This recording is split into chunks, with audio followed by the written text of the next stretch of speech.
स्वप्नील टाक, स्वप्नील टाक. आणि मग त्यांनी त्याला मुलाला माझ्या विहिरीत टाकलं. प्लीज वाचवा म्हटल्यावर त्यांनी एक लाकूड टाकलं मोठं असं, की तुझा मुलगा गेला वगैरे असं. मला रविवारी घेऊन गेले विहिरीमध्ये, म्हणजे विहिरीकडे पाणी आणि माती टाकायला. मला आणि माझ्या मुलाला, माझी सासू, नवरा आणि मुलगा, आम्ही एवढे जण गेलो आणि सासरे पण माझे आले होते. त्या दिवशी काही माणसं होते म्हणून त्यांनी आम्हाला टाकलं नाही. परत सोमवारी घेऊन गेले आणि मग सोमवारी सकाळी त्यांनी आम्हाला चिवडा खायला दिला, पाणी प्यायला दिलं आणि पाणी आणि माती मला टाकायला लावलं आणि मग मागून मला ढकलून दिलं माझ्या सासूने. आणि माझा मुलगा माझ्या मिस्टरांकडे होता. मग मला खाली आवाज आला, की "स्वप्नील टाक, स्वप्नील टाक." आणि मग त्यांनी त्याला मुलाला माझ्या विहिरीत टाकलं आणि मग तो तरंगत होता. तर माझे दोन्ही हात फ्रॅक्चर झाले होते. पण मग माझा उजवा हात तर हे होत होता. मी डाव्या हाताने त्याला माझ्याकडे खेचून घेतलं आणि पायाच्या आधाराने आणि विहिरीच्या भिंतीच्या आधाराने मी त्याला माझ्या पायात पकडून ठेवलं होतं. आणि नंतर "काढा, काढा प्लीज वाचवा" म्हटल्यावर त्यांनी एक लाकूड टाकलं मोठं असं, आणि काहीच बोलले पण नाही, काही नाही. आणि नंतर मग 20-30 मिनिटांनी काहीतरी अंदाजा ते माणसं आम्हाला गावातले काढायला आले. मग ते अगोदर कृष्णाला काढलं, नंतर मला काढलं आणि नंतर मग ते आम्हाला हॉस्पिटलमध्ये घेऊन गेले. आणि मग त्यातल्या बायांनी सांगितलं मला, की "तुझा मुलगा गेला" वगैरे असं.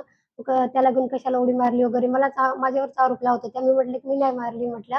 "मला ढकलून दिलं." तर ते म्हणे, की "तुझी सासू आणि नवरा सांगताय." माझी एवढीच अपेक्षा आहे, की माझ्यावर जो अन्याय झालाय, फक्त मला आणि माझ्या मुलाला न्याय भेटावा, एवढीच अपेक्षा आहे. कशा पद्धतीचा न्याय हवा? कोण आरोपी भेटला? कसं? ज्यांनी माझ्यावर गुन्हा केला आणि जे माझ्या याच्यामध्ये सामील होते, माझे मिस्टर ते अंध आहेत म्हणून त्यांना सोडून देऊ नका. त्यांना पण अटक करा. माझे सासरे पण त्या प्लॅनमध्ये सामील होते. त्यांना पण अटक करायला पाहिजे.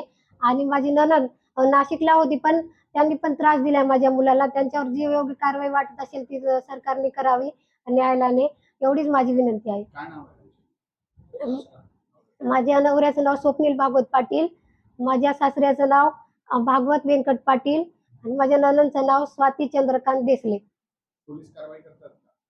पोलीस कारवाई नाही करत. मी त्या दिवशी सांगत होते पोलिसांना 13 तारखेला, तर त्यांनी माझं व्यवस्थित स्टेटमेंट घेतलं नाही.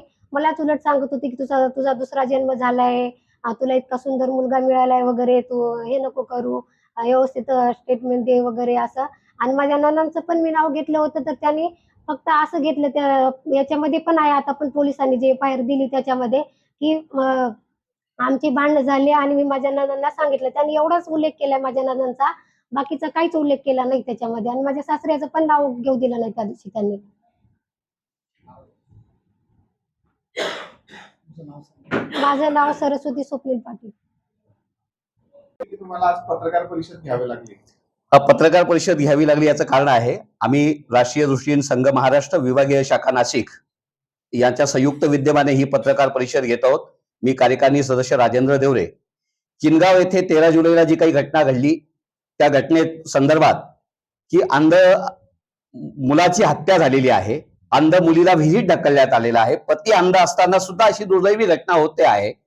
त्यामुळे एकीकडे अंधत्वा विषयी जागृती करण्याचं काम आम्ही करतो आहोत आणि विशेष अंध मुलगा असताना सुद्धा तो नोकरीला आहे, त्या बेसवर त्याच्या मुलीच्या आई वडिलांनी 15 लाख रुपये लग्नाला खर्च केलेला आहे.